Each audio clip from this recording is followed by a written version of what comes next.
नमस्कार, स्वागत है आप सभी का एक बार फिर से हमारे चैनल में। दोस्तों, आज की इस वीडियो में आप सभी के लिए एक बार फिर से कुछ बड़ी खबरें लेकर के आया हूं, जिसमें मैं आप सभी को पहले बताऊंगा कि कैसे कर्नाटक हिजाब विवाद में सुप्रीम कोर्ट ने याचिकाकर्ता को लगाई फटकार, तो वहीं सरकार को जारी किया है नोटिस। तो वहीं दोस्तों, अगली बड़ी खबर में हम बात करेंगे कि मथुरा कृष्ण जन्मभूमि का होगा वीडियोग्राफी सर्वे, इलाहाबाद हाई कोर्ट ने दिया है संदेश। तो वहीं दोस्तों, मैं आप सभी को अगली बड़ी खबर में बताने वाला हूं कि सुनने में आया है कि बीजेपी ने दिल्ली में विधायकों को खरीदने के लिए 800 करोड़ रुपए रखे हैं। ये पूर्व सीएम अखिलेश ने आरोप लगाया है। तो ये तमाम बड़ी खबरें हैं दोस्तों, इसलिए वीडियो को अंत तक जरूर देखिएगा। तो चलिए बात करते हैं हम सीधे पहली बड़ी खबर से। तो जी हाँ, यहाँ पर आप सभी पहली बड़ी खबर देख सकते हैं। TV9 भारतवर्ष ने छापा है कर्नाटक हिजाब विवाद, सुप्रीम कोर्ट ने याचिकाकर्ता को लगाई फटकार, सरकार को भी नोटिस। कर्नाटक के हिजाब विवाद से जुड़े एक मामले में सुप्रीम कोर्ट में सोमवार को सुनवाई हुई। इस दौरान सर्वोच्च न्यायालय ने याचिकाकर्ता को फटकार लगाते हुए राज्य सरकार को नोटिस जारी कर दिया है। सुप्रीम कोर्ट ने हिजाब विवाद मामले में कर्नाटक हाई कोर्ट के फैसले को चुनौती देने वाली याचिका पर नोटिस जारी किया है। सुप्रीम कोर्ट अब इस मामले की सुनवाई 5 सितंबर को करेगा। तो चलिए जान लेते हैं कि सुप्रीम कोर्ट में कर्नाटक हिजाब विवाद केस में आज क्या क्या हुआ है। कर्नाटक के हिजाब विवाद मामले की सुनवाई टालने को लेकर दाखिल एक याचिका पर भी सुप्रीम कोर्ट ने नाराजगी जताई है। सुप्रीम कोर्ट ने याचिकाकर्ता को फटकार लगाते हुए कहा कि जब मामला सुनवाई के लिए लगता है तो आप सुनवाई टालने की मांग कर देते हैं, ये सही तरीका नहीं है।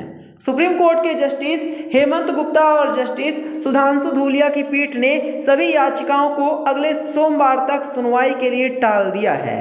बता दें कि सुप्रीम कोर्ट में कर्नाटक हाई कोर्ट के उस फैसले के खिलाफ कई याचिकाएं दाखिल हुई हैं, जिसमें उसने शैक्षिक संस्थानों में मुस्लिम लड़कियों के हिजाब पहनने की अनुमति नहीं दी थी। कर्नाटक हाई कोर्ट ने अपने फैसले में कहा था कि हिजाब पहनना जरूरी धार्मिक प्रथा के हिस्से में नहीं आता है, जो कि संविधान के आर्टिकल 25 के तहत संरक्षित है। सुनवाई टालने के आग्रह पर जस्टिस हेमंत गुप्ता ने कहा, इसे हम मंजूर नहीं कर सकते। आप तत्काल सुनवाई चाहते थे, जब मामला सुनवाई के लिए सूचीबद्ध हो गया तो अब आप स्थगन चाहते हैं, हम इसकी मंजूरी नहीं देंगे। याचिकाकर्ता के वकील ने कहा कि याचिका लगाने वाले लोगों के वकील पूरे देश से आ रहे हैं, यहां तक कि कर्नाटक से भी।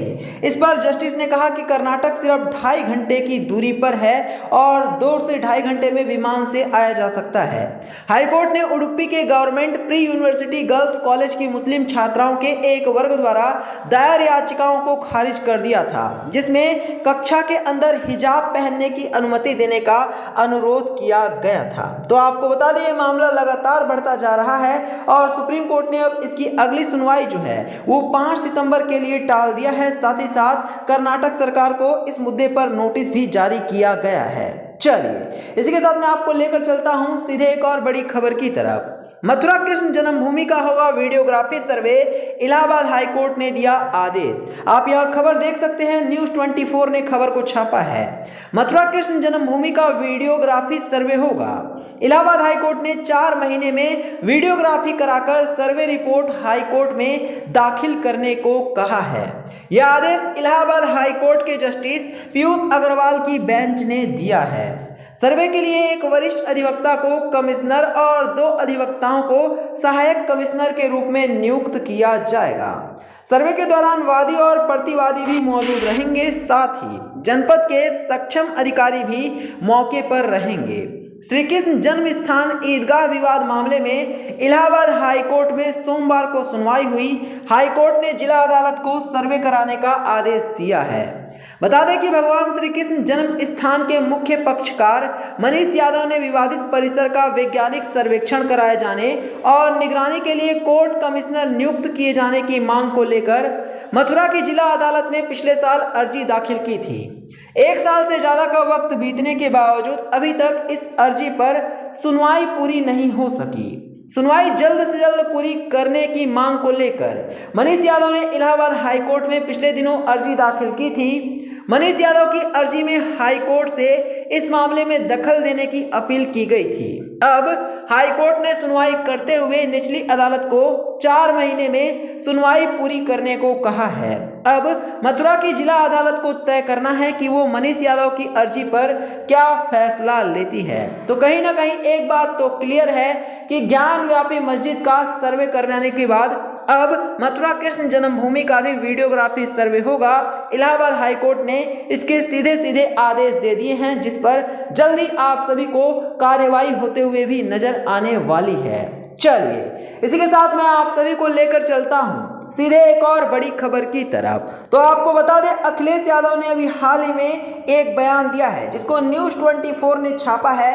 पहले आप यहां पर देख लीजिए, लिखा हुआ है, सुनने में आया है कि बीजेपी ने दिल्ली में विधायकों को खरीदने के लिए 800 करोड़ रुपए रखे हैं। जी हां, आपको बता दें, अखिलेश यादव से मीडिया वाले बात कर रहे थे और वो कह रहे थे कि पहले महाराष्ट्र में सरकार गिर गई और उसके बाद झारखंड में भी कुछ ऐसे ही हालात नजर आ रहे हैं। इसके अलावा फिर ये भी कहा गया कि दिल्ली में भी आप सभी देख ही रहे हैं कि क्या हो रहा है। इस पर अखिलेश यादव ने कहा है कि बीजेपी वाले जो राजनीति कर रहे हैं वो सही नहीं है। अखिलेश यादव ने कहा है कि हमने देखा कि महाराष्ट्र में किस तरह की राजनीति हुई और कैसे फिर वहां पर सरकार को गिरा दिया गया।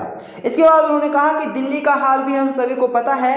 और तो और अखिलेश यादव ने यह भी कहा है कि एक जांच एजेंसी है जिसका बीजेपी वाले लगातार सहारा ले रहे हैं और उसी का इस्तेमाल कर रहे हैं और इसी वजह से ये सब कुछ हो रहा है। अखिलेश यादव का कहना है कि जिस तरह की राजनीति बीजेपी कर रही है वो सही नहीं है। इतना ही नहीं, अखिलेश यादव ने तो ये भी कहा है कि सुनने में आया है कि बीजेपी वाले अलग से कुछ पैसे रखे हुए हैं जिसका वो इस्तेमाल करते हैं विधायकों को खरीदने के लिए। और तो और फिर अखिलेश यादव ने यह भी कहा है कि सुनने में आया है दिल्ली में 800 करोड़ रुपए खर्च करके और फिर बीजेपी विधायकों को खरीदने का प्रयास कर रही है। यानी कि यहाँ पर अखिलेश यादव ने बीजेपी की दुखती रग पर हाथ रख दिया है। क्योंकि आपको बता दें, जिस तरह से दिल्ली सरकार ने बीजेपी पर आरोप लगाया था कि बीजेपी वाले लगातार पैसे दे करके और हमारे विधायकों को खरीदने का प्रयास कर रहे हैं, उसी मुद्दे को एक बार फिर से अब अखिलेश यादव ने भी उठा दिया है। जिसके बाद अखिलेश यादव भी अब कहीं ना कहीं केजरीवाल के साथ मिले हुए नजर आ रहे हैं और बीजेपी के खिलाफ खड़े हुए नजर आ रहे हैं। आपको बता दें, पिछले दिनों देखने को मिला था कि दिल्ली के जो उप मुख्यमंत्री हैं मनीष सिसोदिया, उनके घर पर सीबीआई की रेड हुई थी, जिसके बाद पूरी तरह से बवाल मच गया था। और फिर केजरीवाल की आम आदमी पार्टी सरकार ने बीजेपी वालों पर कई तरह के गंभीर आरोप भी लगाए थे, जिसमें से एक आरोप ये भी था कि बीजेपी वाले पैसे दे करके और फिर विधायक खरीदने का प्रयास कर रहे हैं। अब इसी पर सीधे सीधे अखिलेश यादव, जो कि उत्तर प्रदेश के पूर्व मुख्यमंत्री रह चुके हैं, इन्होंने भी अपना बयान दिया है। तो यही था वीडियो में। वीडियो को लाइक करना, इसे और लोगों के साथ शेयर करना और हमारे चैनल को जरूर सब्सक्राइब करना। धन्यवाद।